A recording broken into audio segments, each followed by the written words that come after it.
Oke, Assalamualaikum warahmatullahi wabarakatuh. Teman-teman, selamat malam semuanya. Jadi ini hari ketiga kita di program Sikat Ekon 30 hari ya. Nah, buat hari ini jadwalnya bakal Zaidan yang ngisi untuk pembahasan soal hari ini. Oke, buat Zaidan boleh perkenalan diri nih. Ya, oke Kak. Assalamualaikum warahmatullahi wabarakatuh.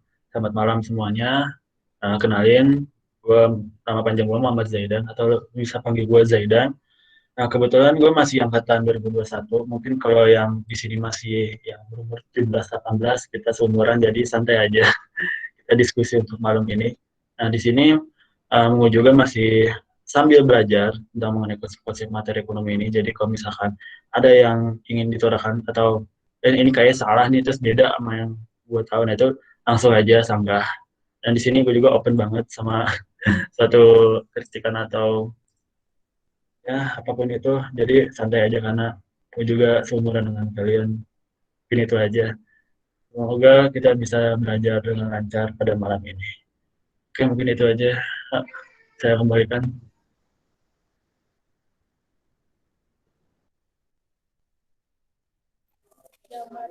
Oke, ini hari ini mau bahas apa ya Zaidan? Kita. Dan malam ini kita akan ngebahas soal SBMPTN 2017. Itu yang pasti ekonomi ya, 15 soal tahun 2017.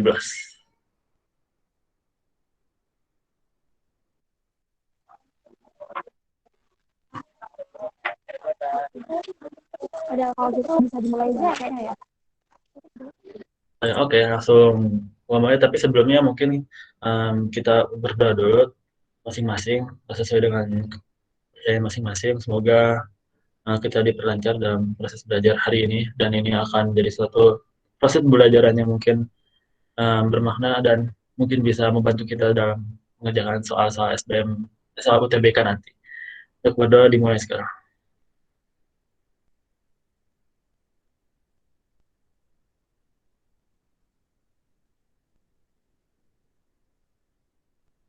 Berdoa dicukupkan. Oke, saya langsung share screen ya soalnya. Oh ya, tapi sebelumnya tolong disiapkan mungkin alat tulis atau apapun itu. Dan atau mungkin kalau ada yang mau cuma nyimak doang, oke silahkan disimak baik-baik. Oke.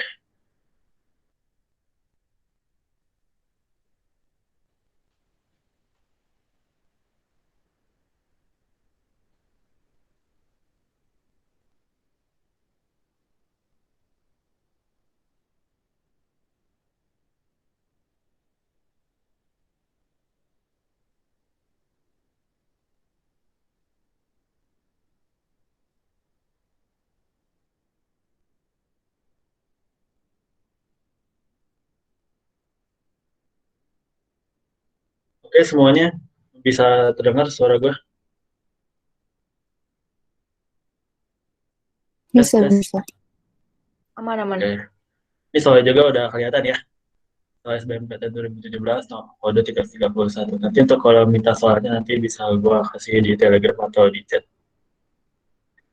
Oke, langsung aja kita bahas nomor 46. Faktor berikut ini yang tidak memengaruhi kebutuhan manusia adalah, nah mungkin soal nomor 46 ada yang ingin menjawab, langsung open mic ya.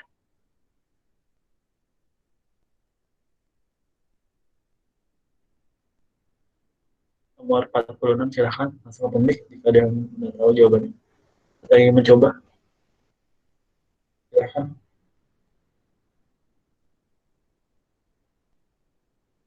Oke, di chat udah ada yang masuk. Mana ada lagi. 1 menit deh.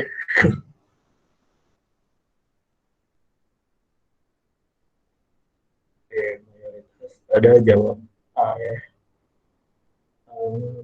Aisyah, Devi. Oke, mungkin gue cukupkan ya, langsung kita bahas aja. Oke, kalian mungkin mayoritas pada jawab A, agama dan kepercayaan. Nah, tapi sayang sekali, kalau menurut gue sebenarnya, yang tidak mempengaruhi itu sebenarnya karakter. Itu D. Nah, kalau agama dan kepercayaan, misalkan agama kita kan berbeda-beda ya, pasti kebutuhan juga pasti berbeda juga dong. Misal kalau gue tadi itu Jumatan. kemarin Jumatan, dan pasti gue pakai sarung atau baju koko ya kan. Nah, mungkin aja sama teman gue mungkin yang mau ke gereja di hari Minggu. Itu kan berbeda ya untuk kebutuhannya. Nah, terus yang kondisi alam. Misalkan kalau salah satu dari kalian mungkin yang mau masuk umrah, nah itu kan di Malang itu dingin, pasti butuh jaket dong kan. Nah, terus kita bandingkan lagi sama mungkin kayak juga yang mau masuk di UI yang di Jakarta Depok, itu kan panas, berarti relatif tidak nggak butuh jaket kan. Nah itu pasti kebutuhannya berbeda kan ya, sudah terlihat. Nah, yang pendidikan juga. Misal kalau kalian waktu masih SD itu ke sekolah bawa tempat pensil dengan isi yang lengkap dari pulpen, pensil, penghapus, full set lah. Kalau sekarang kalau misalkan SMP sampai SMA itu relatif cuma bawa pulpen sama menghapus atau ngetip ataupun kalau emang nggak bawa paling tinggal minjem atau nggak tinggal back ya kan. Nah itu salah satu perbedaannya untuk pendidikan. Dan mungkin kalau kuliah kalau pendidikan paling bawa notebook kemana-mana itu kan jarang juga kalau kita lihat di SMA ya. Terus ada istiadat. Nah ini ada istiadat juga mempengaruhi ya untuk ada istiadat masyarakat tertentu. Nah kalau karakter menurut gua ini kenapa tidak mempengaruhi kebutuhan manusia karena kalau menurut gue emang ini karakter emang mempengaruhi tapi tidak secara signifikan banget untuk mempengaruhi kebutuhan manusia. Jadi kayak karakter orang pendiam, karakter orang ekstrovert, misalkan di satu SMA itu pasti mereka berdua itu yang karakter beda tetap aja membutuhkan satu kebutuhan yang sama. Misalkan kalau lagi istirahat ya pasti ke kantin di jajanan, terus kalau lagi kegiatan belajar mengajar butuh buku untuk belajar ya kan. Nah, jadi kalau menurut gua karakter ini tidak mempengaruhi kebutuhan manusia. Oke, di sini gue buka sesi untuk pertanyaan. Silahkan bila ada yang ingin ditanyakan atau mungkin menyanggah pernyataan gue yang tadi, silahkan. Open mic aja ya kalau mau. Tapi untuk soalnya nanti dibagiin ya, sorry. Kayaknya gue belum ada. Ini sorry, gue bagi habis. Tadi gue share soal sebelum ini.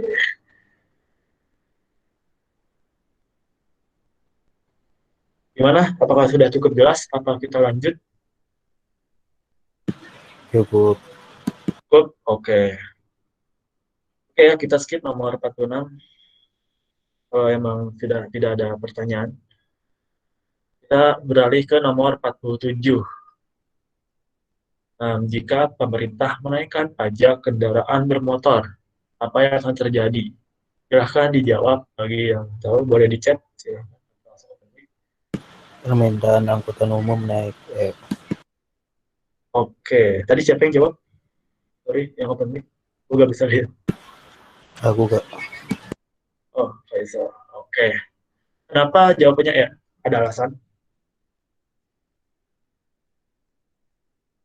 Karena kalau pajak kendaraan naik, karena pajak kendaraan motor naik, jadi Iya, orang karena pajakan. motor, jadinya pakai kendaraan umum aja kak. Kalau menurut aku.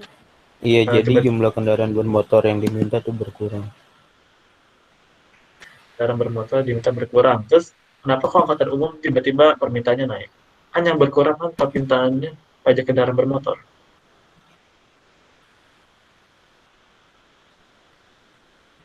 Gimana? Iya dong, kan otomatis kan apa yang beli motor berkurang, jadi sehingga pada naik angkutan umum gitu.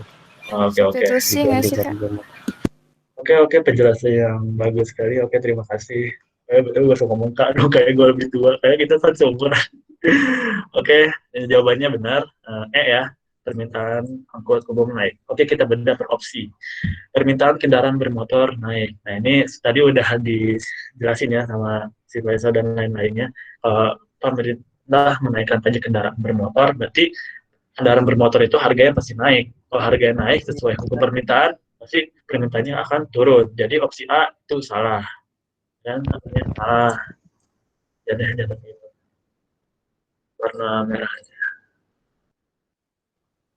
Salah. Terus kalau permintaan sepeda turun. Nah, sepeda ini kita asumsikan sebagai substitusi dari kendaraan bermotor. Nah, substitusi ini berkorelasi positif ya kalau di hukum permintaan. Jadi, kalau misalkan menaikkan pajak kendaraan bermotor, harganya naik kan kendaraan bermotor, berarti permintaan terhadap sepeda harusnya naik. Nah, berarti salah. Ini kan di sini turun. Yang C, permintaan BBM naik atau sekalian sama opsi D, kan ini sama ya, kurang lebih sama. Ini dia itu barang komplementer dari pajak kendaraan bermotor. Nah, barang komplementer ini berkorelasi negatif. Kalau harga kendaraan bermotor naik, berarti barang komplementer permintaannya menurun. Jadi harusnya opsi C dan opsi D itu permintaannya harusnya turun, BBM turun, minyak goreng soli turun. Jadi opsi C dan D dianggap salah. Nah, kalau yang E tadi udah ada yang sempet jawab tadi, sorry gue nggak lihat namanya. Itu benar, permintaan angkut umum naik karena substitusi, berkorelasi positif. Jadi angkutan umum naik. Jadi orang yang punya kendaraan pribadi karena gimana? Sorry. Menaikkan pajak kendaraan bermotor. Nah, berarti pas orang yang belum beli kendaraan bermotor, misalkan diasumsikan, nah terus ngelihat wah pajaknya dinaikin, berarti harganya naik, mending naik angkutan umum aja kan, karena nggak mungkin dong kita naik angkutan umum tiba-tiba ditagih pajak kota nilai atau PPh min, nggak mungkin, cuma 3.000 atau nggak 5.000 lah kalau misalkan di Jakarta ya. Jadi opsi E itu yang paling benar. Oke, sebelum gue lanjut, apakah ada pertanyaan atau ada sanggahan? Silahkan. Ada atau ada teman-teman yang masih kurang paham gitu. Aku mau nanya dong Kak, Oke, silakan. kalau misalkan pajak naik, kenapa bisa ngaruh ke angkutan umum? Berarti kan otomatis kan kalau pajak naik, otomatis orang pada nggak mau beli motor dong? Ya nggak? Oh, Atau gimana? gimana? Oh, jadi pertanyaannya, sorry bisa diulang? Kan misalkan ini nih, pemerintah naikin harga pajak, Ya, pemerintah naik pajak. Terus, terus orang pada naik angkutan umum dong, karena kan motornya pajaknya naik. ya, Gimana? emang Betul itu. nggak? Ya, emang benar-benar penjelasan lo udah benar kok. Emang kita jawabannya ya, permintaan angkutan umum naik ya. Oke. Oke. Tapi udah tahu kan kenapa permintaan angkutan umum naik itu gara-gara apa? Harga barang sendiri. Harga substitusi. Ya, substitusi, ya. Nah, oke. Gini, aku boleh izin nambahin nggak? Oh, boleh silakan. Boleh. Jadi kenapa kok hubungannya bisa ke angkutan umum? Jadi ceritanya kayak gini kan, pajak itu naik ya kan, pajak kendaraan bermotor naik, otomatis orang-orang tuh akhirnya mengurungkan niat untuk membeli motor gitu. Ketika dia nggak jadi beli motor, otomatis orang-orang ini kan gimana cara menuju ke kantor misal, berarti kan dia pakai angkutan umum gitu kan. Nah karena itu kenapa permintaan dari angkutan umum itu bisa naik gitu, bukan permintaan angkutan umumnya ya, kayak mungkin orang-orang yang menggunakan angkutan umum itu jadi naik gitu loh, gitu. Bisa dipahami nggak?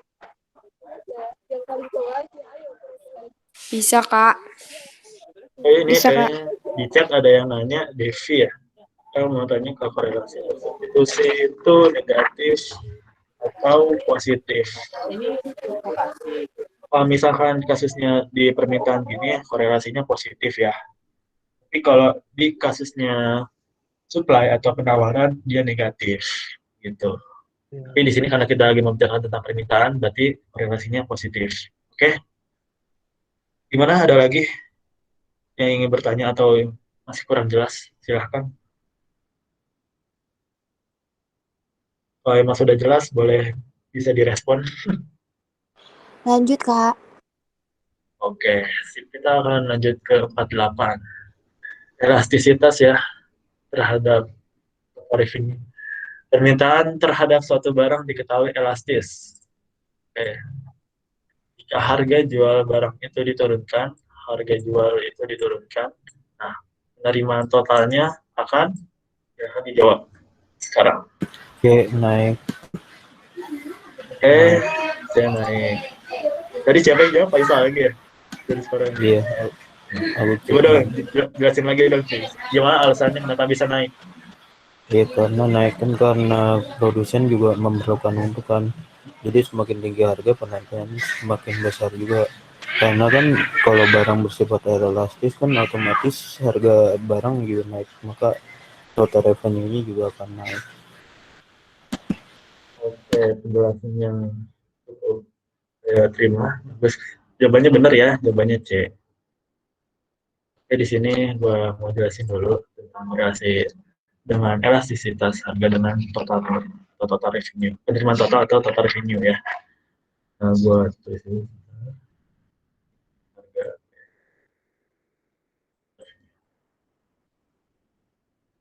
Kalau di keadaan barang itu elastis. Kalau penjual ingin naikkan pendapatannya atau terus ini, kita harus penjual harus menurunkan harganya, dan vice versa atau sebaliknya ya. Penjual naikin harga malah total revenue-nya turun atau pendapatan totalnya menurun. Jadi karena elastis itu barang yang kepekaannya sangat kuat ya gitu. Jadi seperti kan barang mewah lah.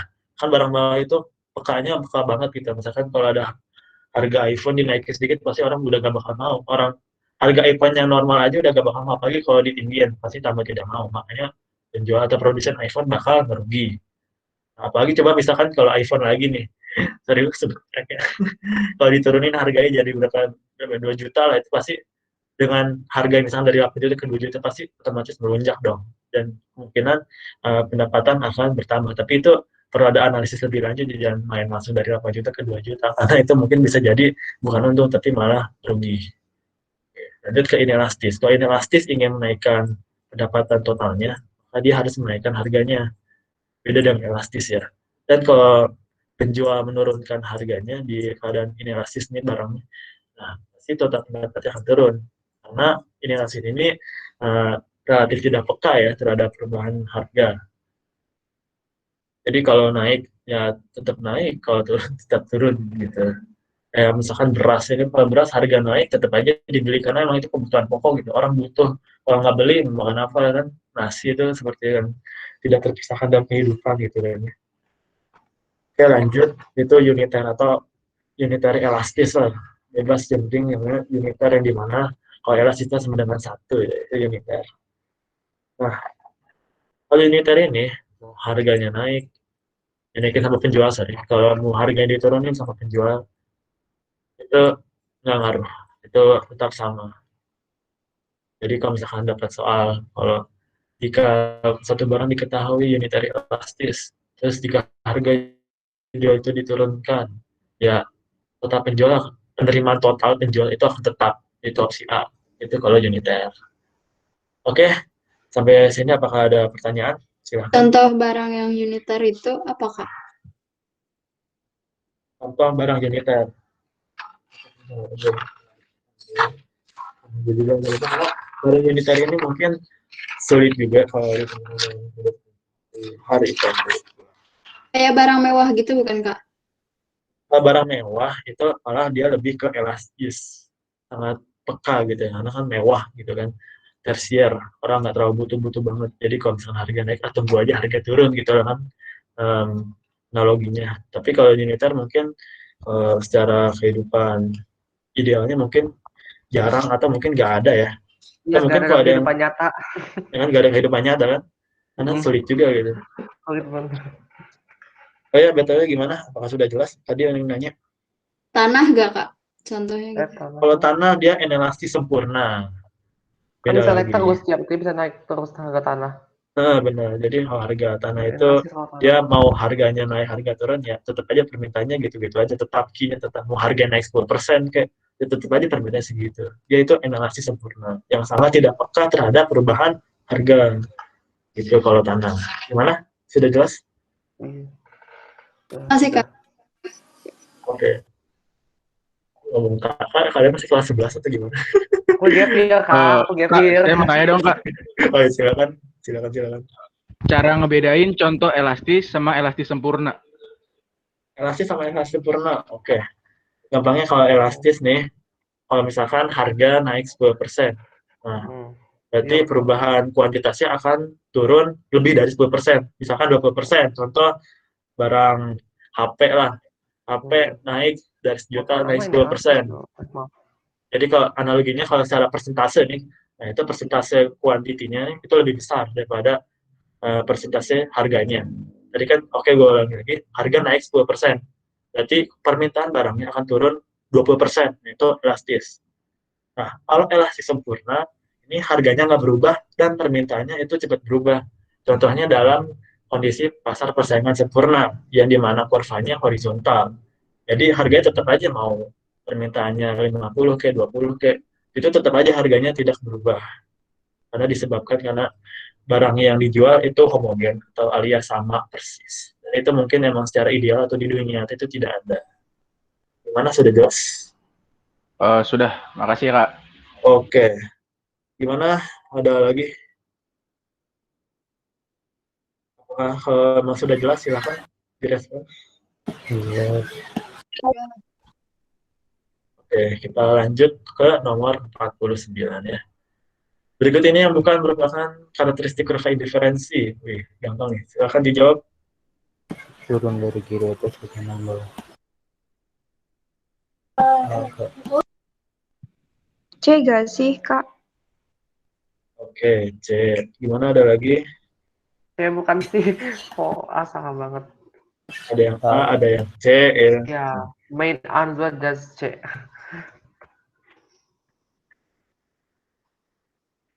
Oke, wah, mayoritas sudah jawab C. Untuk yang orang pertama kali jawab A, Anda sudah berani menjawab. Saya kasih apresiasi. Berbeda dari mayoritas, bagus-bagus. Oke, langsung gue bahas aja ya. Jawabannya benar. Itu C. Harus, ganti dulu tintanya biar lebih gede. Nah, oke, jawabannya C, harus jajar. Karena, gue gambar dulu ya, ini kurva IC, set, ini jelek. Ini 0, ini barang X, ini barang Y.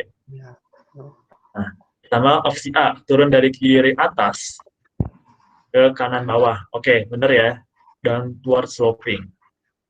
Dan dia berarti kemiringannya negatif. Dan B, tidak boleh saling berpotongan. Oke, sudah bener ya, tidak boleh pertemuan kayak gini, itu nggak boleh. Terus yang opsi D, cembung ke arah titik origin. Titik origin ini 0 nih. Nah, dia cembung. Nah. Ingat ya, cembung, bukan cekung. Jadi kalau ada opsi yang menjebak kadang-kadang cekung ke arah titik pusat origin itu salah. Harusnya itu adalah cembung ya. Dan yang M memiliki derajat utilitas berbeda antar kurva indiferensi. Nah, ini misalkan ada kurva indiferensi lagi di sini, dan ada juga di sini. Ini gue namain IC0, ini IC1, ini IC2. Ini indiferensi curve, saya biasa pakai bahasa Inggris. Nah, kalau misalkan yang di sebelah kanan yang IC0, nah itu derajat utilitasnya lebih tinggi. Nah, kalau yang di sini nih, yang IC2, nah itu lebih rendah. Gitu.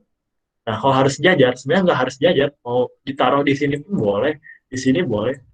Asalkan nggak berpotongan, gitu. Jadi nggak harus jajar. Gimana? Apakah ada yang ini dipertanyakan tentang indifference curve ini? Kak, kalau ada Saya garis mau- lurus, Oh ya. Nah, maaf, coba- kalau ada coba- garis lurus yang memotong gitu, yang dari kiri bawah ke kanan atas itu kurva apa ya, lupa?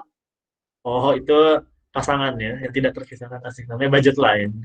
Ya. Segini kan, sorry, kok malah perpotongan. Set, nah kayak gini ya. Anggap aja ini bersinggungan. Ini budget line, BL. Atau namanya bahasa Indonesia garis anggaran. Gitu. Gimana? Kalau yang dari itu, Kak, dari origin ke kanan atas itu kurva apa? Origin ke kanan atas. Gini nih, gitu. Ya, yang memotong. Itu beda lagi konteksnya. Ini kan kita lagi Ya. mau sekarang teori perilaku konsumen. Nah, itu nggak ada kurva seperti itu. Ini paling supply atau nggak mungkin kurva MC ya. Jadi ini nggak ada kalau di kasus teori perilaku konsumen. Oke, makasih, Kak. Oke, tadi ada yang nanya lagi, silakan. Maksud dari opsi E, derajat utilitas itu maksudnya derajat itu yang mana? Oh, derajat utilitas ini boleh gue disimplifikasi aja. Jadi tingkat kepuasannya, tingkat utility-nya itu lebih tinggi. Misalkan kepuasannya lebih tinggi, lebih puas. Jadi di kurva yang di kanan I-channel ini orang lebih puas gitu, kepuasannya lebih tinggi lah. Misalkan utility itu kan bisa dihitung, dikuantitatifkan dengan angka. Misalkan di sini kepuasan lo ini 100 util, berarti di sini 300 util gitu. Nah, di sini beda lagi, dikit 10 util gitu. Maksud dari memiliki derajat utilitas berbeda antara kurva indiferensi. Gimana? Yes. Oke, thank you ya. Oke, sip. Gimana, ada lagi yang ingin dipertanyakan atau dijelaskan? Silahkan. Kalau memang sudah jelas, silahkan direspon. Sudah jelas gitu. Jelas, Kak. Oke, siap. Oke, gue lanjut ya ke nomor 50 tentang biaya produksi. Pernyataan yang benar dari opsi A sampai E, silahkan dijawab. Sekarang. Bingung gambar aja kurvanya. Kalau kurva gini. Silahkan. B gak sih? B bukan B. B bukan sih. Kenapa pada bukan sih? Oh, tapi harus sih. Mungkin sudah menjawab. Oke, B. Oh, ada yang jawab. Ini masih B. Sekarang B ya, gimana yang lain? Ada lagi yang mau menjawab? Silahkan. Nah, mungkin langsung gue bahas aja ya untuk mempersingkat waktu. Oke, untuk nomor 50 benar. Jawabannya adalah B. Kurva biaya rata-rata. Yeay, saya good. Iya benar sih. Oke, gue gambar dulu kurvanya. Mohon maaf kalau jelek.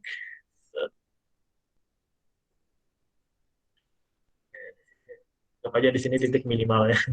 Di sini kurva MC menurun terus naik set memotong. Oke.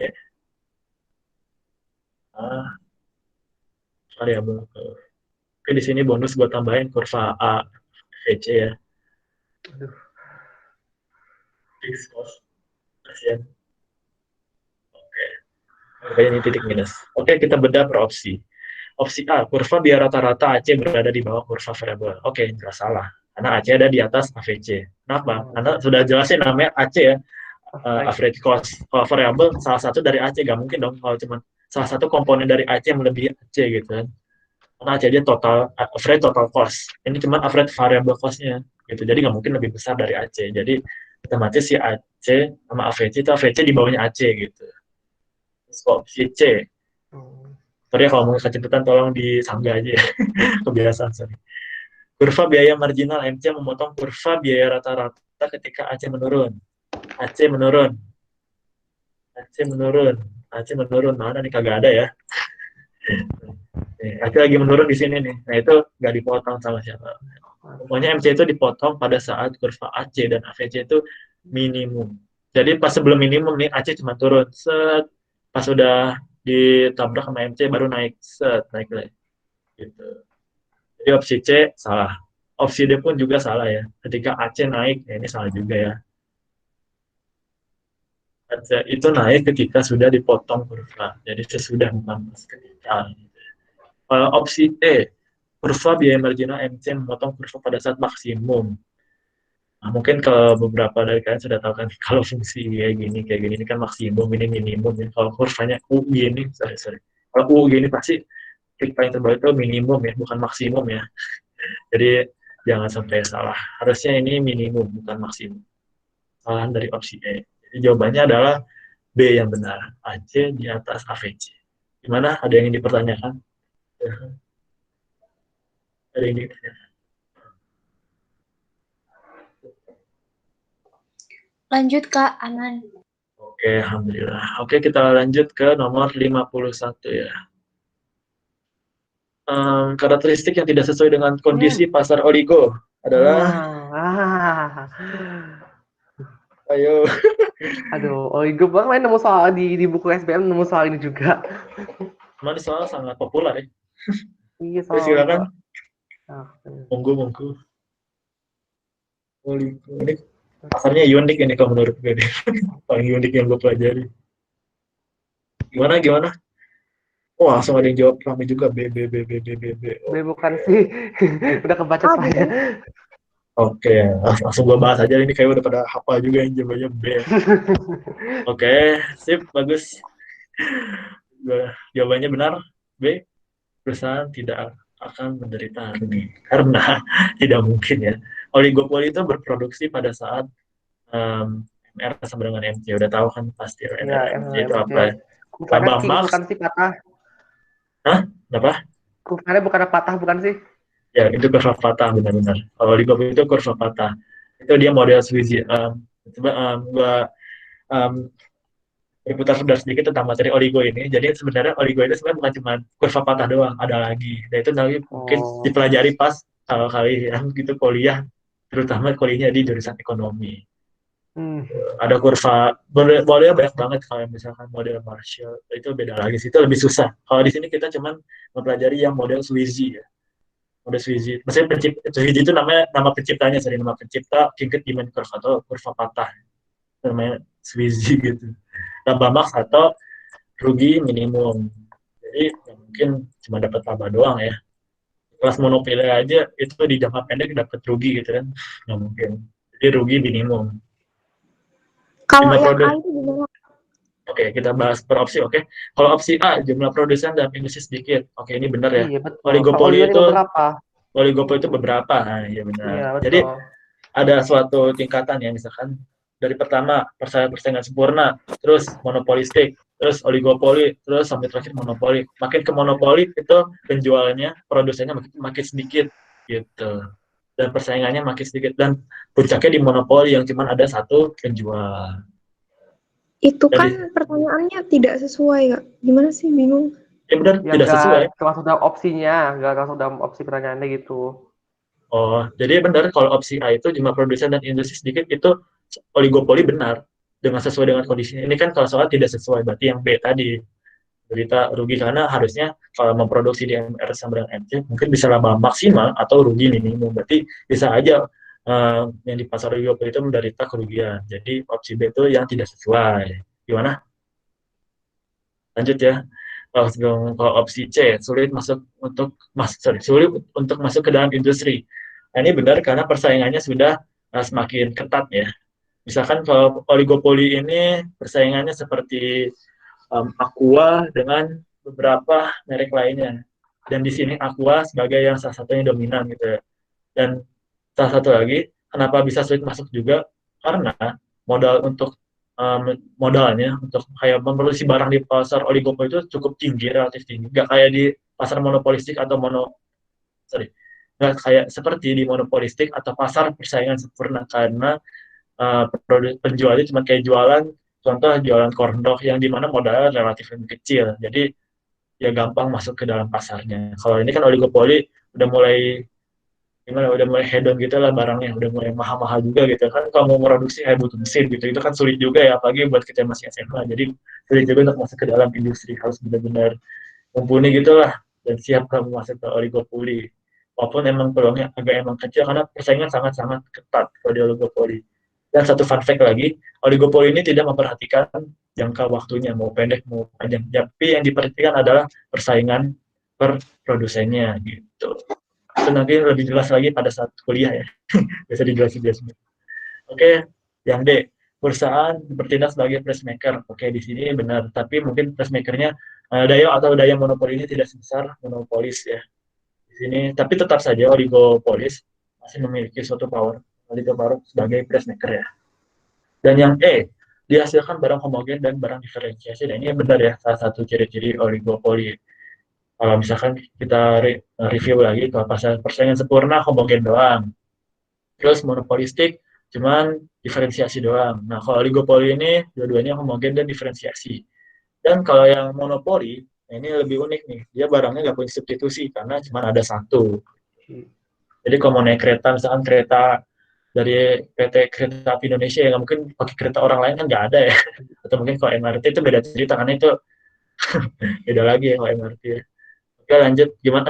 Maaf. Kalau sebelum lanjut gimana? Ada yang dipertanyakan lagi tentang nanya soal oligopoli? Atau mungkin kalau ada yang mau komplain suara gue kecepatan, silakan. Udah cukup, Kak. Cukup ya? Oke, kita lanjut ke 42. Oke, pendapatan nasional. Berikut ini yang tidak termasuk dalam penghitungan PNB, Produk Nasional Bruto Indonesia adalah, silahkan dijawab sekarang. Wah, langsung. Yang B, Kak. Oh, siap. Oke, B. B, Kak. B. Ya, siap. Oke, ada jawab B ya. Mau nanya alasan juga sulit juga ya, pada udah. Oh, ada yang masih bingung. Bingung nomor berapa nih? Siapa Zainal ya? Bingung nomor berapa yang ini? Nomor 52 apa yang tadi? Oh, 52. Oh, sekarang. Oke, langsung gue jelasin aja ya. Nomor 52 itu benar, jawaban dari kalian adalah B. Keuntungan dan asing di Indonesia. Oke, gue jelasin. Di sini biasanya ada PDB dan PNB ya. Katakan kepanjangannya PDB produk domestik bruto, PNB produk nasional bruto. Kalau PDB itu dia untuk menghitung pendapatannya itu penghitungannya berdasarkan kewilayahan apa deh?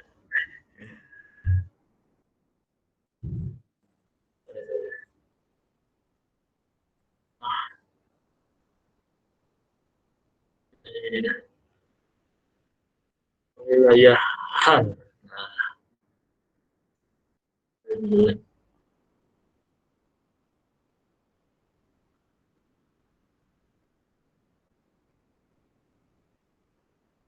Nah, kalau PB itu dihitung berdasarkan kewilayahan, tapi kalau temannya si PNB itu warga negaraan. Status warga negara dengan status negara warga negara Australia Indonesia total. Oke. Jadi kalau PDB ini dia ngelihatnya secara kewilayahan. Misalkan kalau PDB menghitung PDB Indonesia berarti yang ada di Indonesia aja gitu, yang di luar Indonesia bisa dihitung. Walaupun emang ada orang Indonesia yang di luar negeri itu nggak dihitung juga, karena yang dihitung cuma di wilayah Indonesia, produk domestik bruto. Nah, tapi kalau PNB beda lagi, dia cuma melihat orang-orangnya nih, keluarga negaranya di mana aja tetap dihitung, mau di luar, pokoknya mau di Indonesia maupun di luar Indonesia itu tetap masuk ke PNB. Tapi kalau ada barang-barang atau sorry, orang-orang asing yang atau mungkin pabrik asing yang menghasilkan pendapatan di Indonesia itu nggak dihitung karena dia keluarga negaranya bukan Indonesia tapi asing. Makanya yang B itu salah ya, karena keuntungan bank asing di Indonesia itu masuknya bukan PNB, melainkan PDB gitu. Oleh yang A benar, gaji TKA, TKI di Indonesia, di Arab Saudi benar masuknya PNB kewarganegaraan karena dia kan tenaga kerja Indonesia. Terus yang C keuntungan Bank Mandiri dari Indonesia juga, ya kan? Nah, pasti masuknya warga negara Indonesia juga kan. Terus yang D gaji pekerja Indonesia juga nih di bank asing di Indonesia. Walaupun di bank asing tetap aja dia kan pekerja Indonesia, warga Indonesia. Yang opsi E juga sama, diplomat Indonesia, warga negaranya Indonesia, makanya masuknya ke PNB. Nah, terus jadi gue review kembali, PDB kewilayahan, PNB kewarganegaraan. Dan jawabannya adalah B. Gimana? Ada yang ingin dijelasin? Oh, Kak, aku mau nanya dong, Kak. Oke, silakan. Oh, jadi kalau PDB itu misalkan perusahaan asing di Indonesia gitu, kalau misalkan Ya. PDB. Ya. Oh, Benar, kalau PNB benar. itu warga negara. Maksudnya kalau warga negaraan itu maksudnya orang Indonesia misalkan kerja di luar negeri gitu. Pokoknya kita hitung orang Indonesia aja, mau kerja di mana, mau di Indonesia kayak mau di Zimbabwe itu pokoknya orang Indonesia kita hitung gitu kalau PNB. Tapi kalau PDB udah cuma di wilayah Indonesia aja, gak usah ngitung di wilayah negara lain maupun itu ada warga negara kita gak usah dihitung gitu. Itu PDB, makanya namanya kewilayahan gitu. Gimana? Jelas? Karena nih takutnya kebalik-balik ini sangat mantap nih PDB PNB ini. Jelas, Kak. Betul ada konsep. Oke, gimana jelas ya? Oke, gue lanjut ke nomor 53. Oke, sip. Paham, lanjut. Sip. 53. Salah satu fungsi APBN untuk mengurangi angka kemiskinan disebut alokasi C. Oke, gimana? Ada lagi? Bukan sih. Bukan sih. Oke, seperti biasa ada kata bukan sih. Gimana sih? Bukan sih. Dasar. Oke, C bukan sih. Udah pada hafal, ini keren sih. Oke. C. Oke.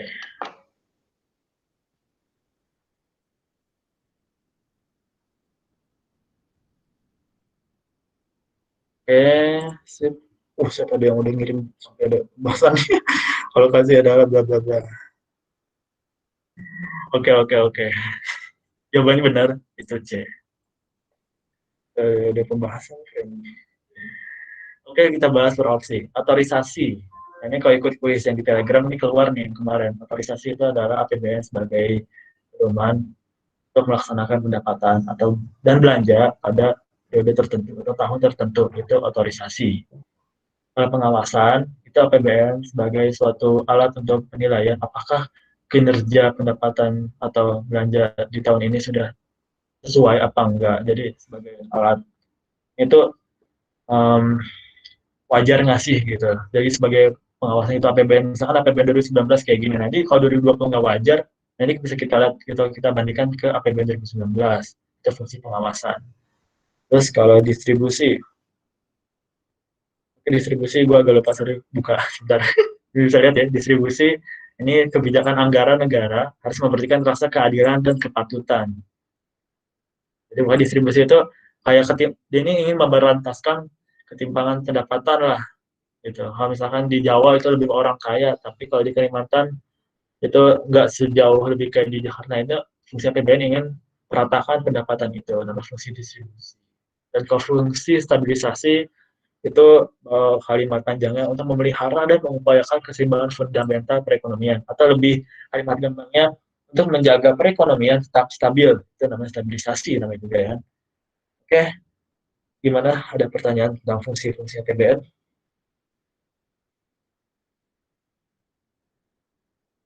Pak, ini soal TK 2017, ya benar, ini 2017. Gimana, ada lagi? Awal sudah jelas, mungkin bisa gue lanjut.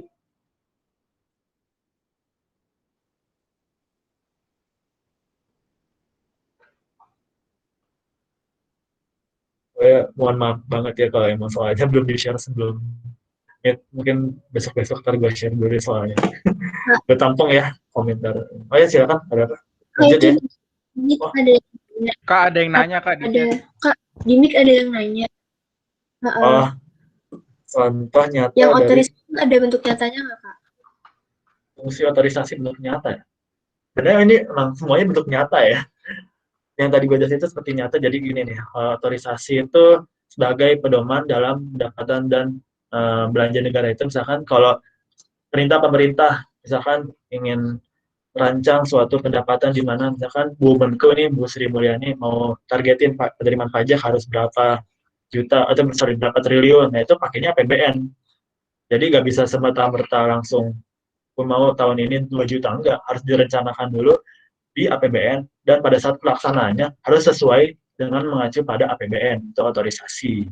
Dan benar juga untuk pengeluarannya juga itu harus sesuai dengan APBN. Jadi nggak boleh kayak out of APBN tiba-tiba, oh ini pengeluarannya kok masih dikit, padahal di sini APBN pengeluarannya itu masih di angka 500 triliun ya misalkan, tapi di sini subsidi yang masih terrealisasikan masih cuma 100 triliun, nah itu kan ya benar, makanya di sini kita kembali berfungsi otorisasi sebagai acuan gitu.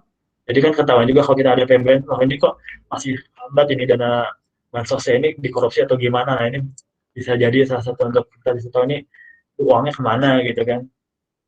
Itu namanya fungsi otorisasi sebagai pedoman lah gitu untuk melaksanakan kebijakan pendapatan negara atau belanja negara.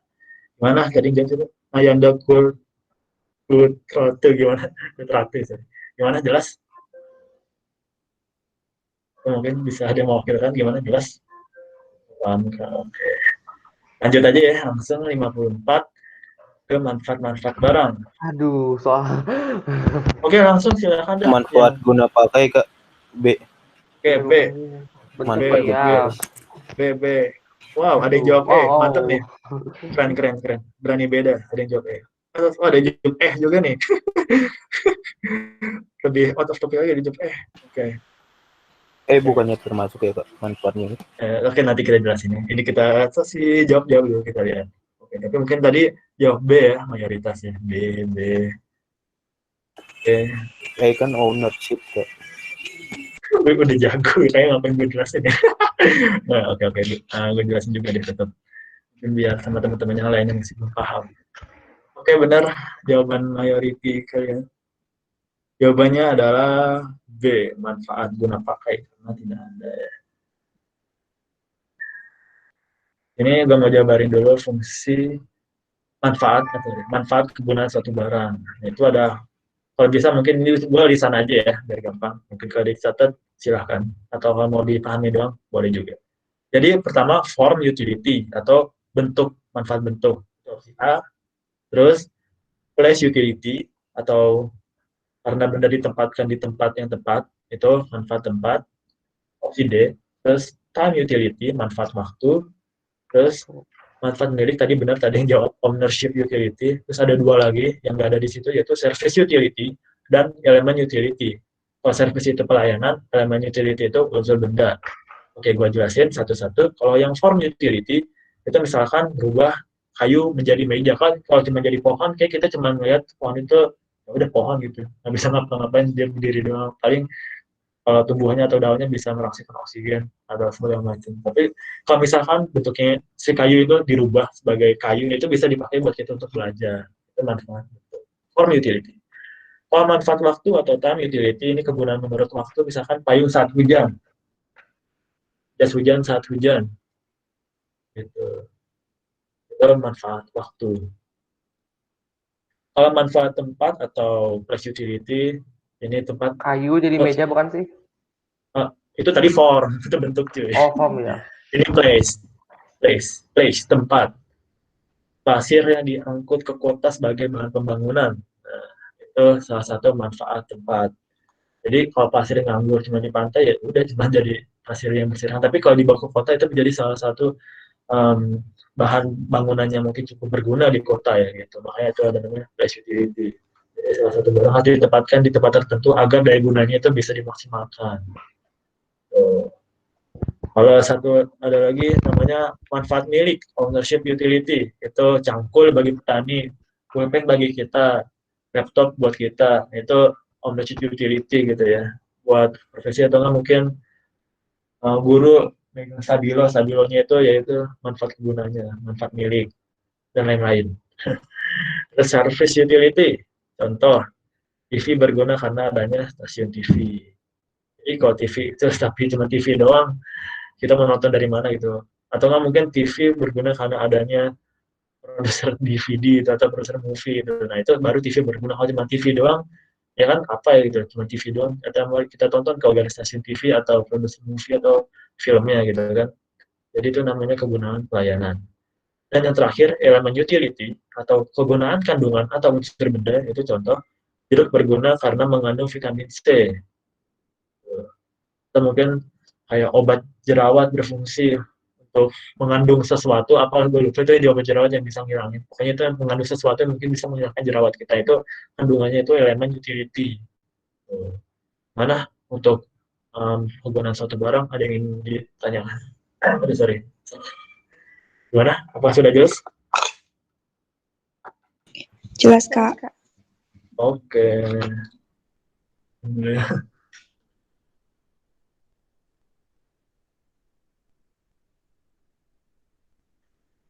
Oke, mari kita lanjut ke nomor yang selanjutnya, nomor 55. Di sini ada data aset yang dimiliki oleh Bengkel Amar pada tanggal 31 Desember 2016. Di sini kita ditanyakan aset lancarnya berapa, silahkan dihitung. 1 menit dari sekarang, atau mungkin kalau ini mau, ada dijawab. Ini sangat ngamis. 32 Kak, 32.500.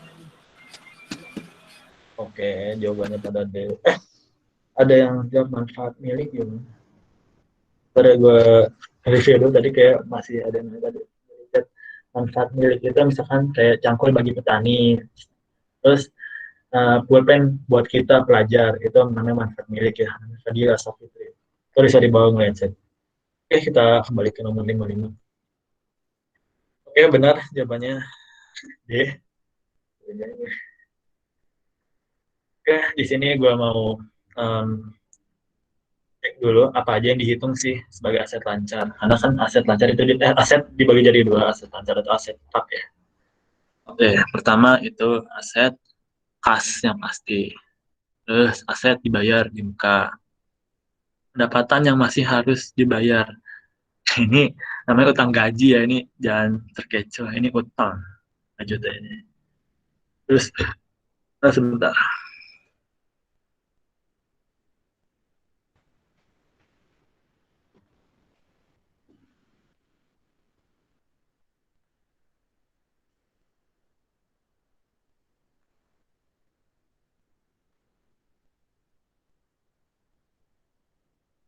Sorry tadi ada gangguan.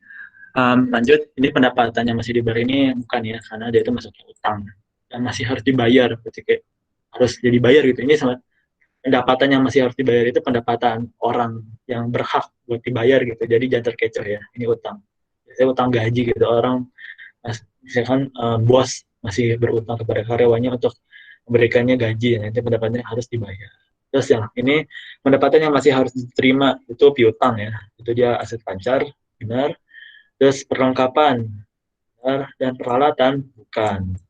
Jangan sampai kebalik, perlengkapan aset lancar, peralatan aset tetap. Kenapa? Karena perlengkapan ya penggunaannya relatif jangka pendek, jadi cepat habis. Misalkan kayak tinta, itu kan tinta kan perlengkapan tuh, jadi cepat habis gitu, tinta printer atau apapun itu. Nah, kalau peralatan dia aset tetap karena biasanya jangka pakai duralitas bendanya itu biasanya relatif lama atau lebih dari setahun gitu biasanya.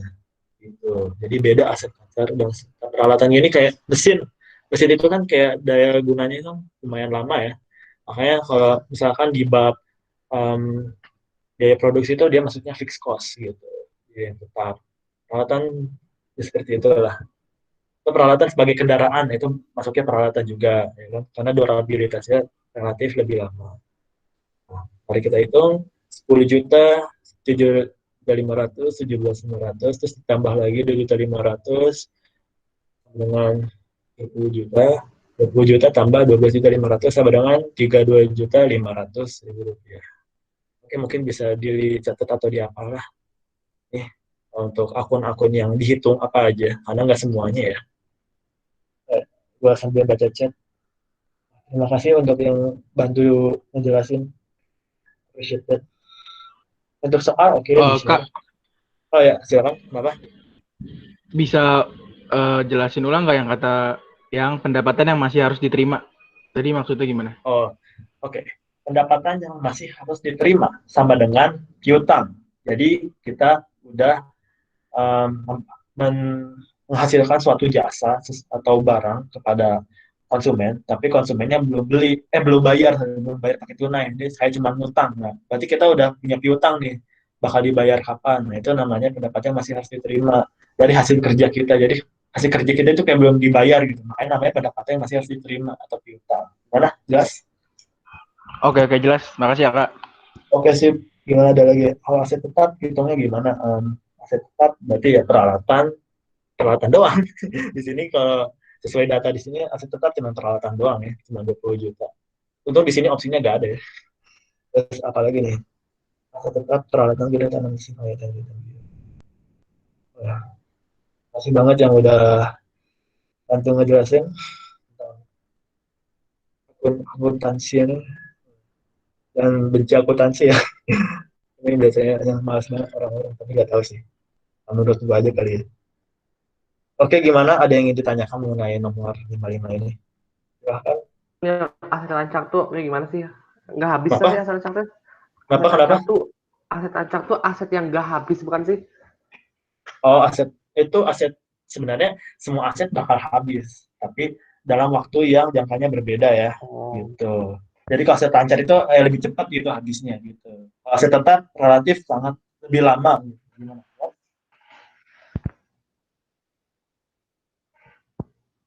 Kak, mau tanya tadi yang pendapatan yang masih harus dibayar tuh gimana maksudnya? Pendapatan yang masih harus dibayar itu kayak utang gaji ya. Jadi kayak, oke, gue jelasin lagi ya, analoginya. Ini ada gaji, ini ada karyawan, di sini ada bos. Nah, ini udah tenggat waktu nih, udah jatuh tempo, harus ada bayar gaji nih si bos. Tapi si bosnya belum bayar gaji si karyawan. Nah, berarti si bosnya punya utang nih. Yang namanya pendapatan yang masih harus dibayar. Gitu. Atau enggak, namanya udah utang gaji lah. Jadi, udah harusnya dibayar nih pendapatan yang diterima oleh perusahaan ini nih, tapi nggak dibagi sama si bosnya. Berarti bosnya masih punya utang atau pendapatannya masih harus dibayar kepada karyawannya. Gitu. Gimana? Apa sudah cukup jelas? Biasanya disebutnya beban yang masih harus dibayar kan Kak kalau utang tuh? Ya benar juga beban yang masih harus dibayar. Pokoknya ada kalimat yang masih harus dibayar, itu utang. Gitu, oke? Oke Kak, makasih. Oke, sip. Sama satu lagi tambahan, sorry. Aset lancar itu yang mudah diuangkan ya, yang liquid gitu, kayak misalkan yang kas ya ini udah sangat liquid sangat ya. Iya, yang Kayak, apa ya, yang waktunya itu kurang dari 12 bulan kan, kurang dari 1 tahun. gitu-gitu, boleh. Pakai analogi waktu juga boleh. Ya, yang gampang dijual belikan pokoknya mah. Sorry, tadi apa?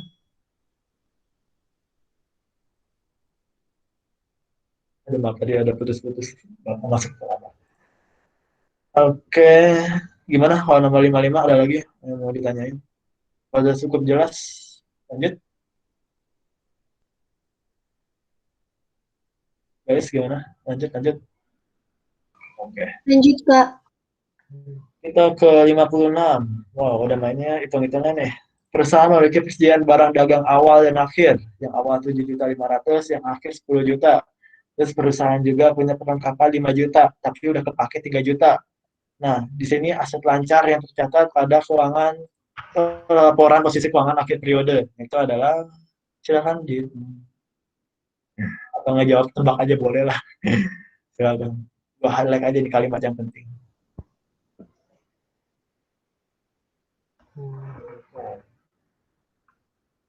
Oke, ada yang sudah ragu-ragu, C, tapi bukan. Oke, gue tampung jawabannya. C, gimana ada A? Oke, A dengan tanda tanya juga. Masih ragu-ragu sepertinya. Tapi nggak apa-apa, itu tandanya hamburan.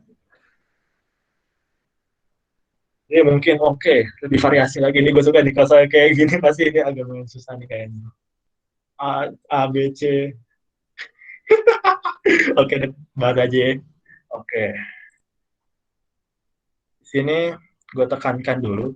Yang ditanyakan adalah aset lancar aset lancar yang tercatat dalam laporan posisi keuangan akhir periode. Jadi, yang akan kita hitung 10 juta sama hasil pengurangan dari 5 kurang 3 atau sama dengan 2 juta.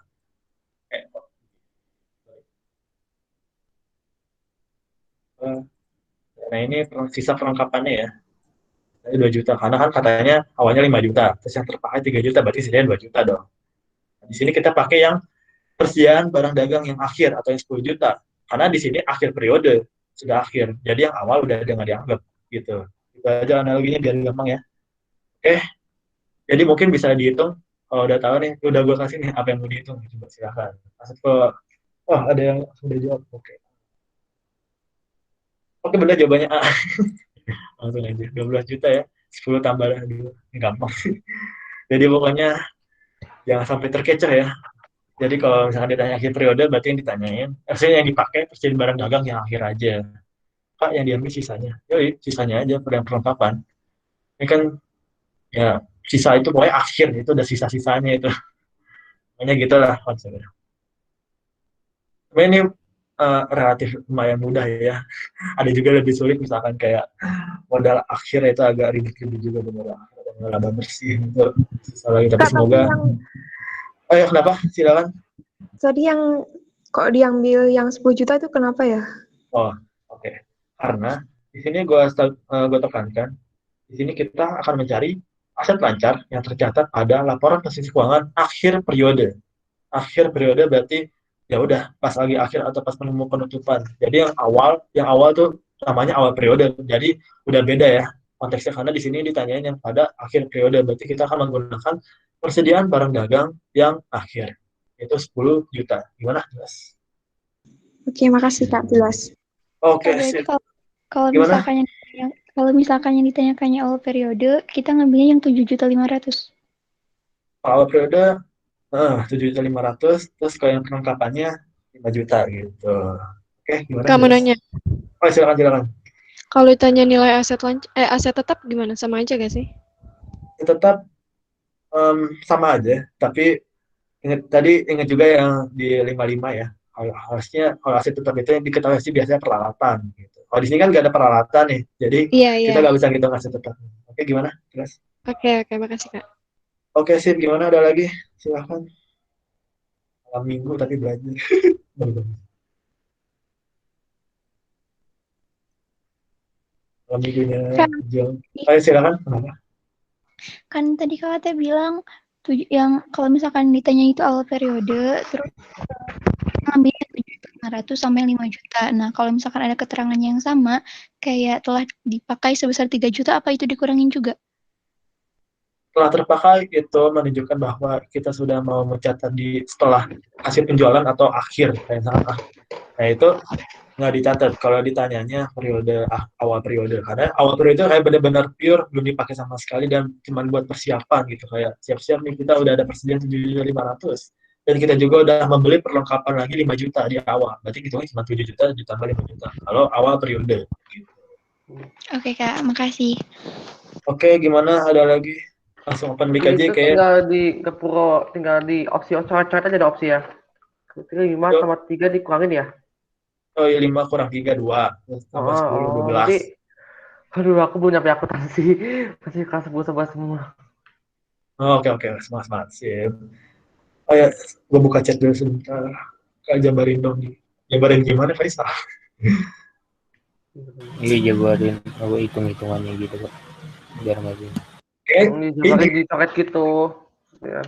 Oh, mau goret-oret. Ini 10 juta. 10 juta ini dapat dari persediaan akhir. Karena ditanya periode terus. Kita juga ada data perlengkapan sebesar 5 juta. Tapi katanya udah dipakai nih. Oh, udah dipakai berarti dikurang dong, ya kan? Nah, ditanya cuma sisanya. Ya. 10 tambah 5 kurang 3, 12 juta. Gitu. Oke, kalau akhir periode pakai yang tersisa, ya benar sekali. Kenapa ditambah ya Kak? Ya, karena kita ingin melihat jumlah yang masih tersisa.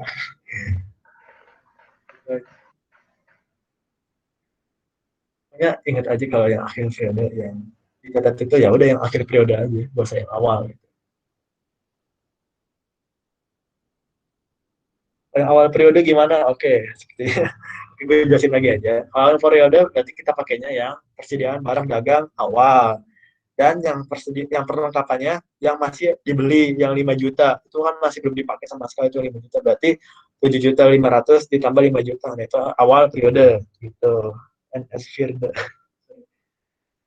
gimana, jelas? Ada yang ingin ditanyakan kembali? Oke, sama-sama. Gimana 656? Lanjut Kak. Oke, next. Nomor 57. Pengawasan dan pengaturan terhadap operasional perbankan dilakukan oleh BI sebagai bank sentral, sebab Bank Indonesia memenuhi tugas. Jawabannya? Atasnya salah benar. Salah benar, oke. Kenapa? Kenapa karena kan pengawasan dan pengaturan dilakukan OJK, Kak. Oke. Jago. Keren. Thank you ya. Oke, Rizka, benar jawabannya. Itu adalah D. Yaitu atas benar, bawah salah. Pernyataan salah, alasan salah. Pernyataan salah, alasan benar. Sorry.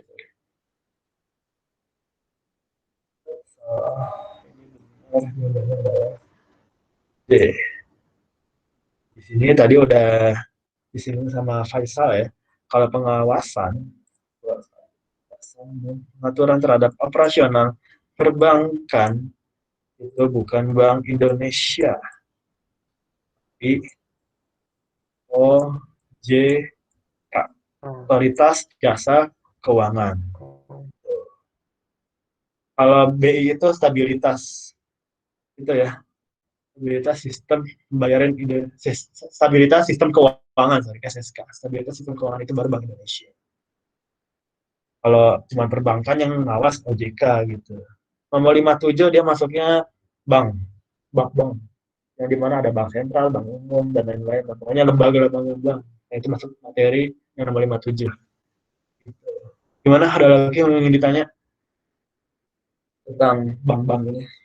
Ini bank invasi bukan ya? Beda lagi itu. Ini mah yang bank aja. Kayaknya katanya kan yang fiskal moneter nanti beda lagi yang dibahas yang ada surat menjual. Oh, itu maksudnya kebijakan juga, benar-benar. Kebijakan ya. Oke. Gimana? Next. Gimana? Boleh lanjut. Oke, lanjut nomor 58.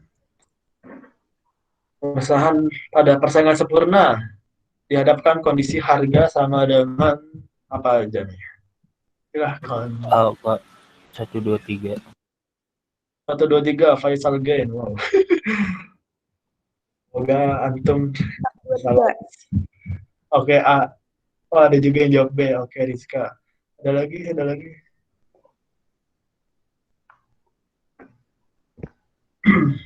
Ini masuknya materi pasar ya. Tadi udah gue singgung juga tadi.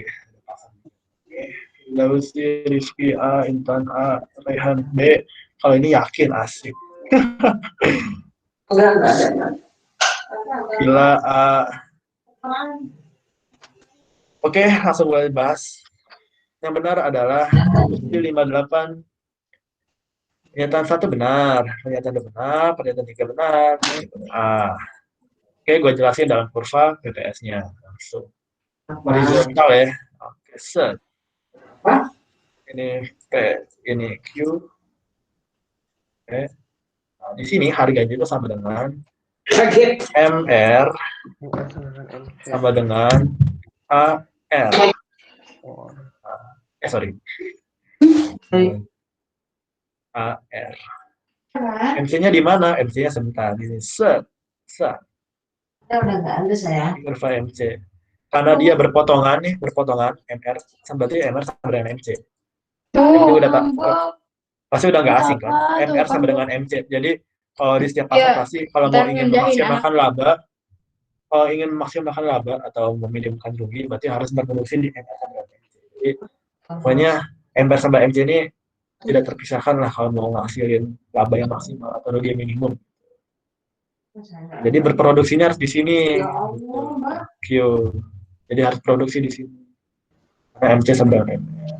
Ya. Gitu. Terus kenapa biaya rata-rata enggak? Karena biaya rata-rata itu sebenarnya ada juga kondisi di mana biaya rata-rata bisa sama dengan harga, tapi ada ini kurang tepat karena ada juga beberapa kondisi di mana biaya rata-rata bisa di sini, bisa juga di sini biaya rata-rata. Jadi walaupun emang benar ada salah satu keadaan atau zero economic profit atau laba normal yang di sini AC, tapi di sini juga AC bisa ada di atasnya, di sini atas MR, dan juga bisa di atas, di bawah MR atau di bawah harga gitu. Oke, gue juga jelasin sekalian kalau si AC itu di bawah harga, nanti dia menghasilkan laba ya. Ini anggap aja di titik minimum ya, sorry. Kak, sorry interrupt. Oh ya silakan. Itu ada yang on mic ya, tolong di offin dulu soalnya kakaknya nggak jelas. Sorry. Tadi siapa? Tolong mungkin yang disinggung oleh Doyong. Silakan di mute mic-nya demi. Oke, lanjut ya. Kalau untuk yang laba itu ketika di mana AC lebih kecil daripada harga. Sini labanya nih, persegi. Tapi kalau rugi, AC-nya lebih besar daripada harga.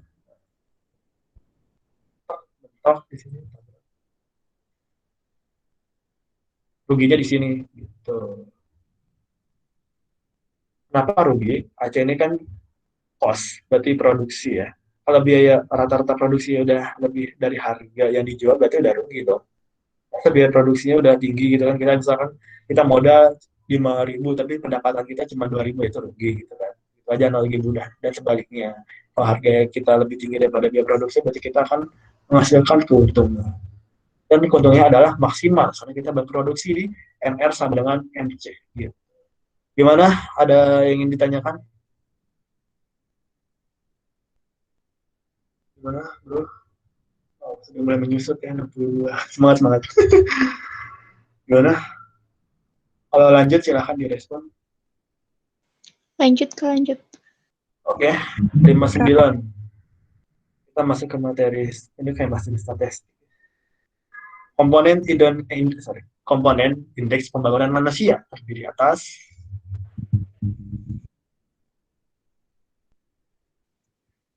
A, Kak. Oke, tadi siapa yang jawab A? Sorry. Aku. Oh, salah. Coba kenapa jawabannya A? Kenapa indeks harga konsumen tidak termasuk ke IPM? Itu indeks harga konsumen kan buat ngitung inflasi, tingkat inflasi apa laju inflasi itu. Terima kasih jawabannya. Oke, benar ya jawabannya. Itu IPM ini.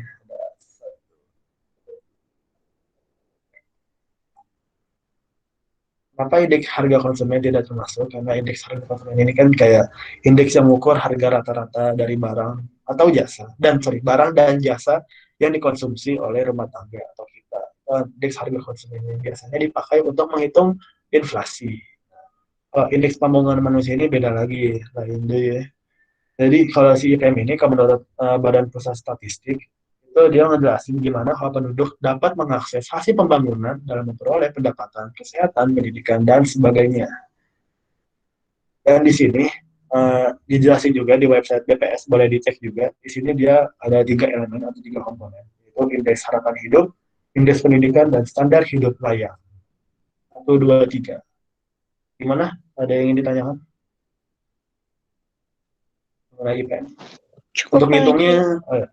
oke, terima kasih.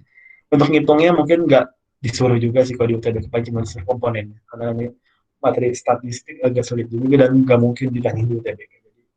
Tapi kalau IHK ditanyain di UTBK itu pasti mungkin. Karena IHK lain ketahuan cara ngitungnya gimana. Kayak cuman harga dari beberapa barang tahun dasar sama tahun sekarang dibandingin berapa persen kenaikannya, terus itu inflasinya gitu kan. Gimana, ada lagi selanjutnya sebelum ke nomor terakhir? Lanjut. Lanjut. Oke, kita masuki nomor terakhir, nomor 60. Ciri badan usaha adalah, silahkan dijawab saudara-saudara. Feeling juga boleh.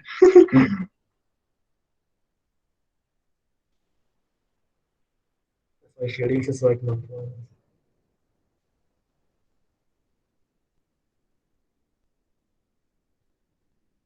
Jawabannya nggak jauh beda lah dari nomor yang sebelumnya. Oh, langsung benar aja. Maybe. Oke, maybe. Oke, langsung kita bahas aja ya, biar cepet malam-malam. Jadi, oh iya, siap. Sering nemu soal gini ya, sering banget. Udah hafal ya? Iya, ada tipe-tipe soal gini sering muncul di buku Ya, ada. emang sih, ada emang saya juga hafalan gini benar-benar pure hafalan, nggak bisa pakai konsep atau apapun. Oke, badan usaha. 1, benar, kesatuan yuridis dan ekonomi yang bertujuan untuk mencari keuntungan. Yang 2, menghasilkan keuntungan. Ya, ini sudah sama satu ya, jadi satu paket. Dan yang 3, kesatuan organisasi berupa FA, firma, CV, perseroan komandita, dan PT, dan atau koperasi. Kenapa 4 tidak termasuk? Oke, gue jelasin di sini. Katanya hanya dimiliki oleh kelompok orang atau gabungan beberapa perusahaan. Di sini badan usaha ini misalkan BUMN ya, yang milik negeri, itu dimilikinya bukan hanya untuk kelompok orang tertentu, namun publik juga bisa, atau individu juga kita memiliki kepemilikannya dalam berupa saham. Saham, lawan gimana? Saham. Mungkin udah tenar juga saham di publik, gimana saham gitu.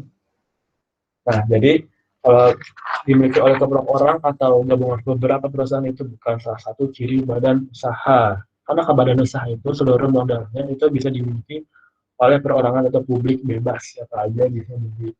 Dan itu hanya berlaku pada perseroan terbatas yang terbuka, TBK. Jadi misalkan kalau melihat ada perusahaan PT terus ada di belakangnya TBK, nah itu sahamnya bisa kita miliki atau bisa kita beli dengan persyaratan yang sudah kita penuhi. Contoh misalkan kalau gue sekarang lagi megang saham apa gitu, saham A, itu berarti kita punya kepemilikan perusahaan tersebut. Walaupun mungkin kita nggak terlalu berpengaruh ya, karena di sini kekuatan kita di perusahaan itu berpengaruh lewat lot saham yang kita punya. Makin banyak, kita makin berpengaruh gitu dalam pengambilan keputusan. Kalau cuma satu lot, ya paling cuma dapat kerikil aja gitu di rapat umum, cuma jadi audiens. Tapi kita bisa dapat keuntungannya. Keuntungannya udah tahu kan, dividen sama capital gain.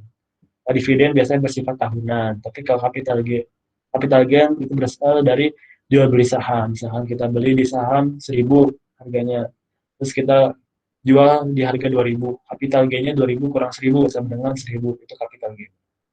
Oke, gimana untuk badan usaha? Ada yang ingin ditanyakan? Kak, oh ya, nomor 59 boleh dijelasin. Oke, bentar ya, kita nomor 60 dulu. Gimana nomor 60 jelas? Jelas, Kak. Jelas, Oke. Kak.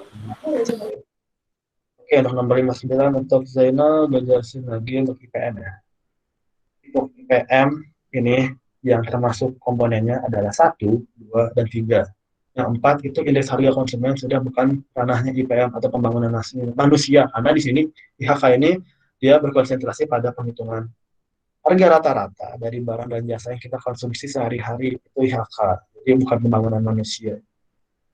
Oke, kalau yang IPM ini bisa juga dibuka di website BPS. Itu ada dan kan 3 elemen utama atau komponen. Hidup, pendidikan, dan indeks standar hidup layak. Gimana? Jelas? Boy?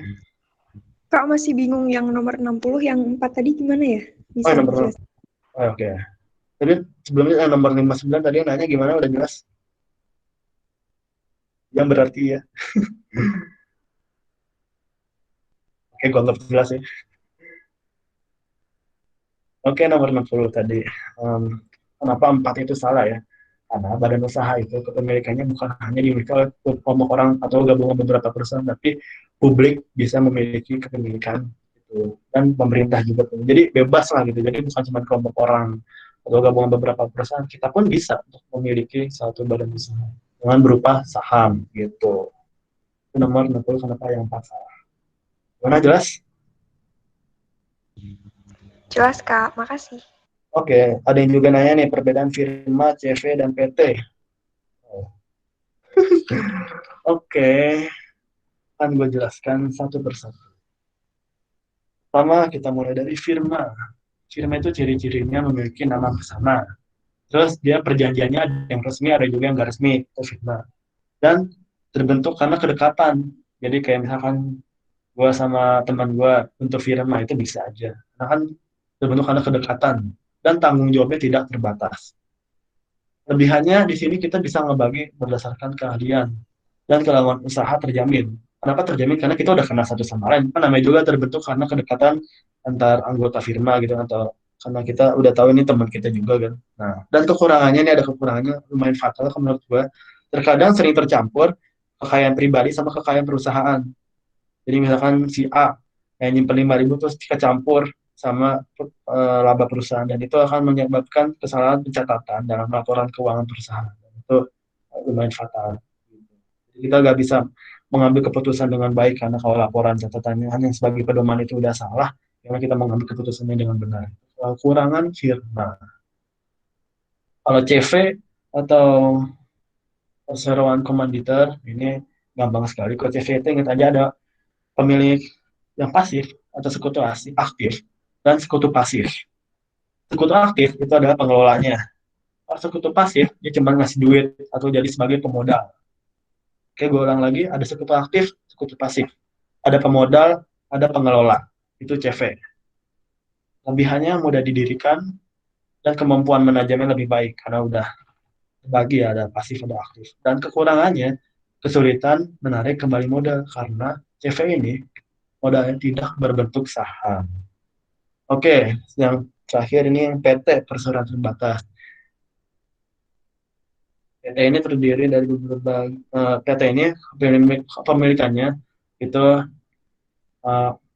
terdiri dari beberapa pemilik modal dengan kewenangan yang terbatas. Dan jenisnya itu ada PT terbuka tadi yang udah jelasin, dan yang tertutup. Yang terbuka modalnya bisa diperjualkan di pasar modal, Bursa Efek Indonesia kalau di Indonesia ya. Terus kalau ciri-cirinya, kewajiban terbatas pada modal, dan keuntungannya berupa dividen, dan nanti perusahaan itu akan dipimpin oleh sebuah direksi. Terus hak suaranya juga tergantung RUPS. RUPS itu adalah rapat umum pemegang saham. Nah, itu biasanya diadakan tergantung dari perusahaannya juga ya.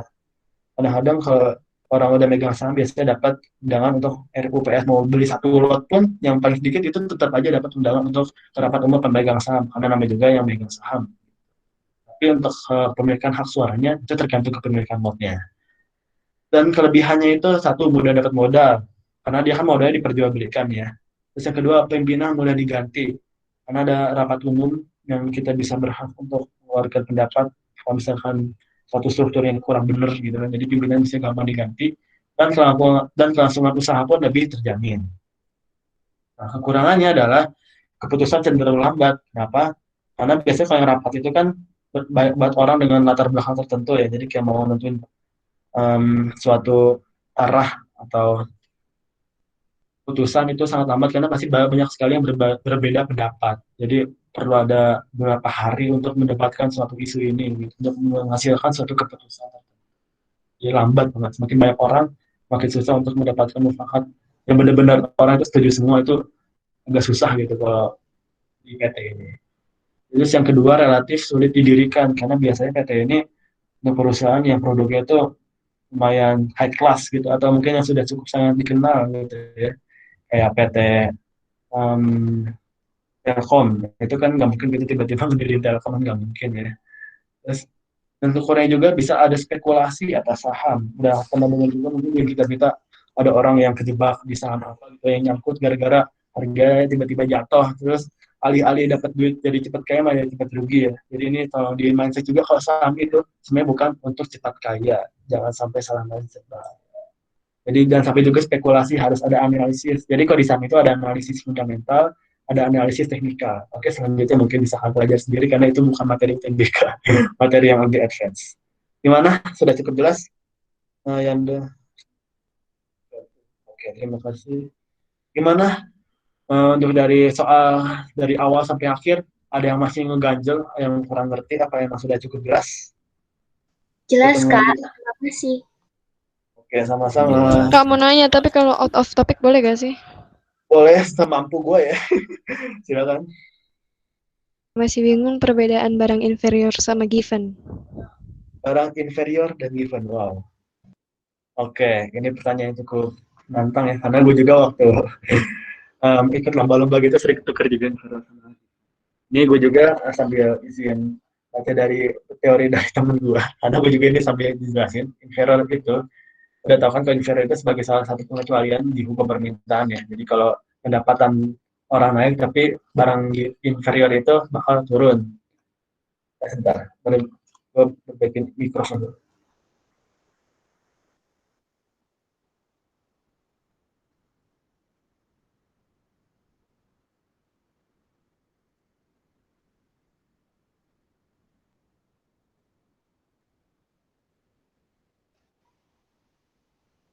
Oke, sorry, ada problem.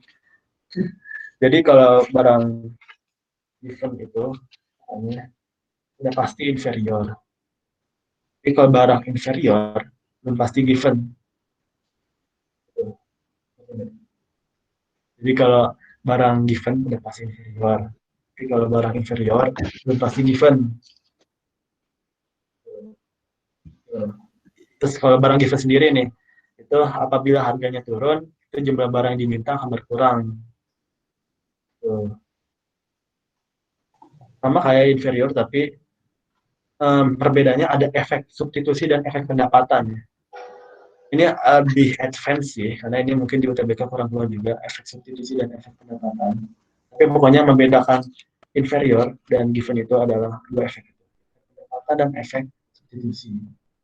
Dan kalau nggak salah, ini materi juga waktu gua Olimpiade pernah dijelasin. Kalau inferior itu dia karena ada substitution effect atau karena ada efek substitusi, tapi kalau given itu karena ada income effect atau efek pendapatan. Bedanya di situ. Dan gue review ulang lagi, given sudah pasti inferior belum tentu given. Jelas? Sorry ya kalau kurang nyambung. Jelas, tapi Kak, masih ya? Udah cukup bersama. Cukup, Kak. Kak, aku boleh nambahin sesuai pemahaman aku nggak?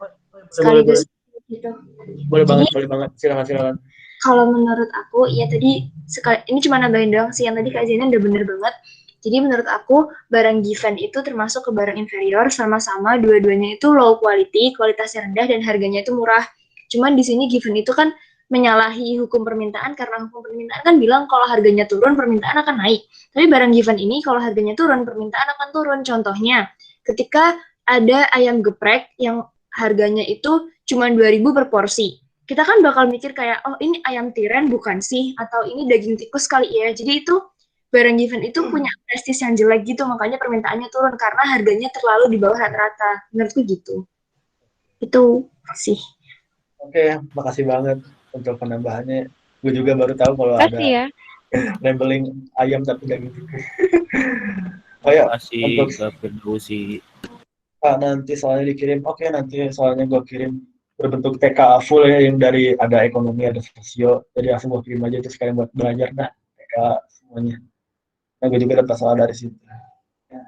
Atau mungkin bisa gue imbau yang belum masuk Telegram, masuk grup Telegram, silahkan join. Ntar mungkin akan gue kirim soalnya ke situ. Dan untuk pembahasannya, nanti akan gue upload di Bitly TKA Ekonomi ya. Gimana? Bagi Ransel, iya. Minta saran dong Kak. Oh, apa-apa? Sarannya gini, sebelumnya bahas malam soal kirim dulu soalnya. Nanti kita ya, kerjain siap. dulu. Nanti habis itu bahas bareng gitu. Oh, oke, gue tampung. Thanks ya atas masukannya, nanti akan gue bicarakan. Iya. Emang dari Kak, kemarin gue mau juga. Oh ya, silakan. Apa-apa.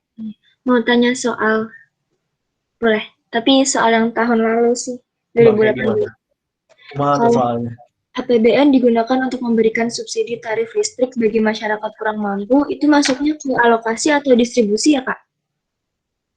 Itu masuknya adalah yang kurang mampu ya. Iya. Nah, masuknya alokasi nggak sih? Karena ini kan perbaikan dengan infrastruktur yaitu listrik ya. Jadi APBN buat untuk membantu sebagai dalam bentuk subsidi dalam bentuk alokasi. Jadi alokasi pembangunan itu kayak infrastruktur kayak listrik yang tadi dibicarain untuk masyarakat yang kurang mampu ya. Menurut gue sih alokasi. Gimana, ada tanggapan lain?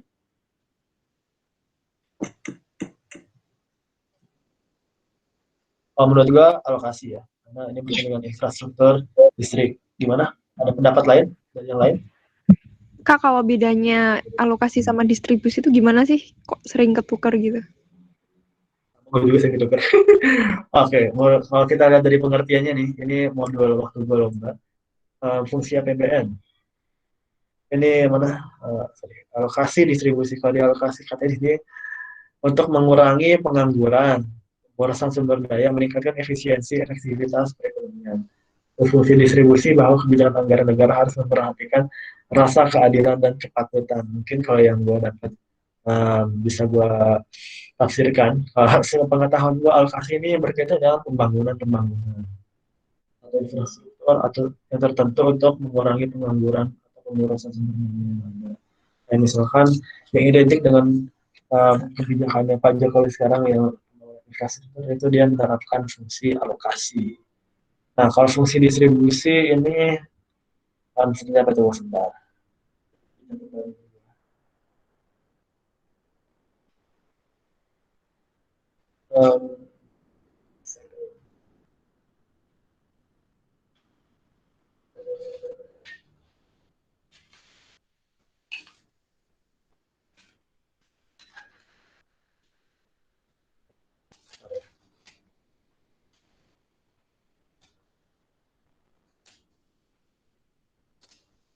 Oke, di sini kalau fungsi distribusi menunjukkan pembagian dana pada berbagai sektor. Kalau alokasi menunjukkan sasaran dan prioritas pembangunan sehingga kebutuhan umum terpenuhi. Nah, yang tadi kalau yang ditanya tadi sama salah satu teman kita, kalau yang tadi untuk listrik, nah itu alokasi ya, karena itu kan salah satu kebutuhan umum ya, listrik. Jadi dia fungsi alokasi. Untuk distribusi pembagian dana ada berbagai sektor, misalkan ke sektor yang gampang UMKM. Jadi UMKM jadi punya modal tambahan. Jadi semoga dengan ada subsidi UMKM di seluruh pelosok Indonesia, itu akan meratakan suatu pendapatan di negara Indonesia sendiri. Ketimpangannya itu nggak terlalu timpang banget antara salah satu penjual dan penjual lainnya, karena ada subsidi dari pemerintah. Pembagian dana dari dan untuk berbagai sektor. Oke, gimana, udah cukup jelas? Terima kasih, Kak. Oh ya, sama-sama. Bagaimana belum menyentuh angka jam 9? Memang nggak tahu sih, bebas aja. Kalau sampai malam juga bebas. Gimana? Ada yang ingin ditanyain lagi? Sabi nih teman-teman kalau mau nanya, mumpung Zaidannya juga longgar, ya kan? Saya lemah longgar sampai gitu deh sampai.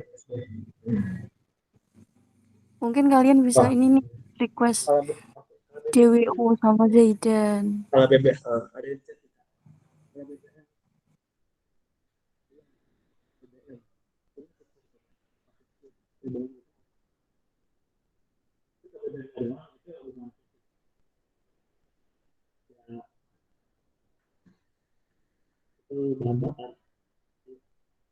Maksudnya fungsi, maksudnya subsidi BBM itu baru maksudnya fungsi APBN gitu. BBM. Tadi gimana penjelasannya? Apa udah cukup jelas? Natasha Manda ya. Mungkin kalau diam bisa gue artikan iya. Oh, lagi gue ulang ya. Sorry agak terputus. BBM itu adalah satu komoditas, jadi mungkin bukan salah satu fungsi APBN. Tapi kalau subsidi BBM baru itu masuk fungsi APBN gitu. Nah,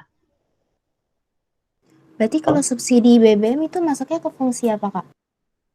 fungsi kalau menurut gue ya, ini kan BBM itu salah satu komoditas yang sangat berpengaruh untuk berbagai kehidupan. Jadi kalau menurut gue dia masuknya ke fungsi stabilisasi. Kenapa fungsi stabilisasi? Karena kalau misalkan pemerintah naikin subsidi BBM itu kayak biaya transportasi dari perusahaan itu bakal menurun. Sorry, ya benar-benar. Kalau subsidi BBM itu diberikan kebijakan dari pemerintah kepada kita subsidi BBM, jadi kayak BBM itu harga turun.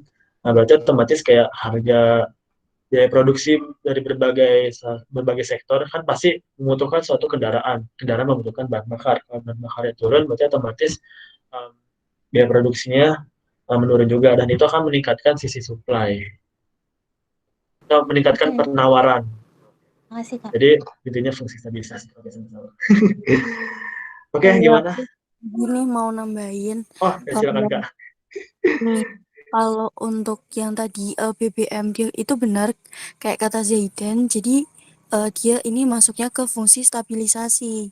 Kenapa? Karena dengan adanya subsidi BBM itu kan kayak menghindari ini ya adanya inflasi. Nah, salah satu cara untuk menghindari inflasi yaitu namanya dengan adanya stabilisasi gitu. Makasih, Kak. Saya izin nambahin juga, yang Sama. dihindari inflasinya itu inflasi cost push inflation ya. Itu kan cost push itu karena kenaikan biaya produksi ya. Jadi biar ada untuk pencegahan cost push inflation yang dianggap katanya lebih merugikan daripada demand pull inflation, yaitu dengan menggunakan subsidi BBM agar tidak terjadi penurunan penawaran. Gitu. Nah, ada yang ingin ditanyakan kembali? Mau nanya lagi boleh nggak, Kak? Oh iya, sok. Kalau hubungannya biaya produksi kayak BBM sama upah terhadap penawaran tuh gimana maksudnya, Kak? Upah gimana? Kayak apa ya, upah apa sih, gajinya gitu loh, biaya produksi. Oh, biaya produksi korelasinya kalau subsidi BBM ada, otomatis kalau ada biaya produksi yang membutuhkan kayak transportasi gitu kan, logistik untuk berbagai salah satu sektor produksi itu akan menurunkan biaya produksi ya kan, harga BBM akan turun karena ada subsidi.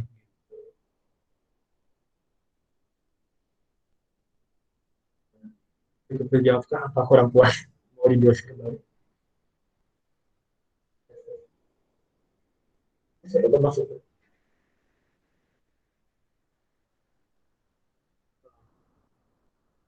Ya berarti ya. Gimana? Feel free ya kalau mau menanya. Gak usah malu-malu. Gimana kan tadi kurang jelas, maaf. Oh alah, sorry. Jadi subsidi BBM itu diberlakukan. Berarti harga BBM akan turun. Harga BBM turun, berarti kendaraan yang membutuhkan bahan bakar, berarti akan turun juga, dan itu akan menguntungkan produsen. Karena salah satu biaya produksi itu adalah bahan bakar si alat transportasi. Itu akan menguntungkan juga dan akan menyebabkan produsen untuk meningkatkan penawarannya. Karena salah satu biaya produksinya akan turun, yaitu harga bahan bakar. Oh Nah, iya iya, makasih aku Kak. tambahin nih, aku tambahin. Oh ya silakan Kalau Kak. dalam kurvanya itu berarti dia gesernya ke kanan. Oke, gitu. Oke Kak, terima kasih. Oke Kak, makasih. Oke, oh ya Kak, ini kebetulan apakah ada pembatasan waktu Kak? Sebenarnya nggak ada sih. Kayak tergantung tutornya aja. Kalau tutornya bersedia dilanjut ya lanjut silahkan. Oke deh, 21 lebih 10 menit ya.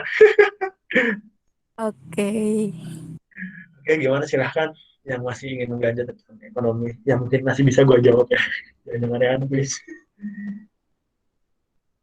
Oke, bebas sih, bebas. Oke, yuk, bagaimana? Atau kalau emang benar-benar sudah sangat paham, mungkin, oke deh, gue kasih dalam waktu 2 menit. Silahkan dipikirkan ada yang ingin dipertanyakan atau tidak, sampai 1:05. Kalau memang sudah cukup jelas, mungkin kita akan tutup pertemuan pada malam ini. Oke?